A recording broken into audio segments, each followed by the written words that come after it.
మునుగోడు ఉప ఎన్నిక కౌంటింగ్ హోరాహోరీగా కొనసాగుతోంది. తొలి రౌండ్లో టీఆర్ఎస్ ఆధిక్యం కనబరిస్తే 2-3 రౌండ్లలో బీజేపీ పుంజుకోవడంతో మూడో రౌండ్ ముగిసేసరికి టీఆర్ఎస్ స్వల్ప ఆధిక్యంలోనే ఉంది. ఇక 4వ రౌండ్లో బీజేపీ ఆధిక్యంలోకి వచ్చింది. తొలి రౌండ్లో టీఆర్ఎస్కు 1356 ఓట్ల ఆధిక్యం లభిస్తే రెండో రౌండ్లో బీజేపీకి 789 ఓట్ల ఆధిక్యం లభించింది.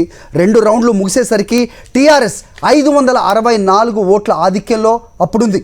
అయితే మూడో రౌండ్లో బీజేపీకి 529 ఓట్ల మెజార్టీ రావడంతో 3 రౌండ్లు ముగిసేసరికి టీఆర్ఎస్ కేవలం 35 ఓట్ల స్వల్ప మెజార్టీతో కొనసాగుతోంది.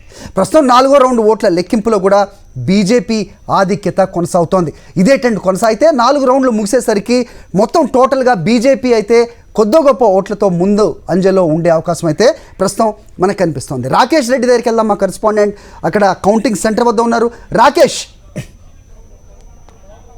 4 రౌండ్లు పూర్తయ్యేసరికి పూర్తి స్థాయిలో కూడా బీజేపీ ఆధిక్యాన్ని కనబరుస్తూ ఉంది. 4 ఏళ్ళు పూర్తయ్యేసరికి దాదాపుగా 2416 ఓట్ల ఆధిక్యంలో ప్రస్తుతం బీజేపీ ఉందని కూడా చెప్పుకోవచ్చు. ఫస్ట్ ఒక రౌండ్లో మాత్రమే టీఆర్ఎస్ పార్టీ ఆధిక్యాన్ని కనపరిచింది. ఆ తర్వాత సెకండ్, థర్డ్, ఫోర్త్ 3 రౌండ్లో కూడా స్పష్టంగా బీజేపీ ఆధిక్యాన్ని కొనసాగుతోంది. ఫస్ట్ 4th రౌండ్కి చూస్తే చౌటుప్పల్లో కొంత భాగం, సంస్థాన్ నారాయణపూర్లో కొంత భాగం కూడా కొన్ని బూతులకు సంబంధించి ఒక 4th రౌండ్లో వస్తుంది. ఇప్పుడు 5th రౌండ్ సంబంధించిన కౌంటింగ్ జరుగుతుంది. ఇదంతా కూడా సంస్థాన్ నారాయణపూర్ మండలంగా చెప్పుకోవచ్చు. అయితే ఇక్కడే ప్రస్తుతం టీఆర్ఎస్ పార్టీ ఆశలు పెట్టుకుంది. ఇప్పటివరకు జరిగిన 4 రౌండ్లు కూడా పూర్తిస్థాయిలో కూడా చౌటుప్పల్కి సంబంధించింది. చౌటుప్పల్లో ఖచ్చితంగా ఆధిక్యాన్ని కనబరుస్తామంటూ కూడా బీజేపీ నేతలు ముందు నుంచి చెప్పారు. రాజగోపాల్ రెడ్డికి పూర్తిస్థాయిలో కూడా చౌటుప్పల్ మండలం మీద పట్టుంది. ఖచ్చితంగా కూడా మున్సిపాలిటీ కాబట్టి అర్బన్ ఏరియా అంతా కూడా బీజేపీకి అనుకూలంగా ఉంటుందంటే కూడా సర్వేలు చెప్పడం జరిగింది. బీజేపీ ఇదే అంశాన్ని చెప్పారు. దానికి అనుకున్నట్టుగానే బీజేపీకి ఈ యొక్క 4 రౌండ్లలో కూడా స్పష్టమైన ఆధిక్యాన్ని కనబరిచిందని కూడా చెప్పుకోవచ్చు. ఇక మీదట వచ్చే ఫలితాలే ఒక సంబంధించి ఎవరు మునుగోడులో గెలుస్తారనేది నిర్ణయించే అవకాశం కనిపిస్తుంది. ఇక్కడి నుంచి వెళ్ళి 2 పార్టీలు కూడా సమానమైన బలాలు ఉన్నాయి. ముఖ్యంగా విలేజ్ ఓట్ బ్యాంక్ అంతా కూడా ఇక మిగతా జరిగే సంబంధించిన కౌంటింగ్లోనే ఉండబోతా ఉంది.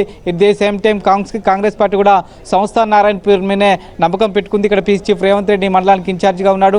ఖచ్చితంగా ఈ మండలంలో తమకు మెరుగైన ఓట్లు వస్తాయి, తమ గౌరవాన్ని సంస్థాన్ నారాయణపూర్ కాపాడుతుందంటూ కూడా కాంగ్రెస్ నేతలు భావిస్తూ ఉన్నారు. ఇప్పటి వరకు జరిగిన 4 రౌండ్ల ఓట్ల లెక్కింపులో కాంగ్రెస్ పార్టీకి అనుకున్న స్థాయిలో ఓట్ బ్యాంకు రాలేదు. మరి ఈ మండలంలోనైనా వస్తుందనే ఆశ అయితే వాళ్ళకు ఉందని కూడా చెప్పుకోవచ్చు. ప్రస్తుతం దానికి సంబంధించిన ఓట్ల లెక్కింపు జరుగుతూ ఉంది.